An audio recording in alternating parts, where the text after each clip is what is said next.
Moto ambao chanzo chake hadi sasa bado hakijafahamika umezuka na kuteketeza zaidi ya vibanda 10 vya wafanyabiashara wa samani za ndani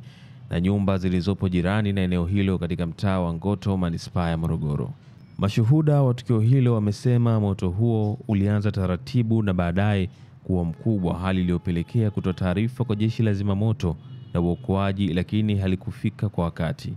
Kwa upande wake, mbunge wa jimbo la Morogoro mjini Abdulaziz Aboud amesema atafikisha sehemu husika kilio cha wananchi kutokana na kitendo cha zimamoto mkoani humo kutokufanya kazi vizuri ili kirekebishwe na kuwa imara katika utoaji huduma.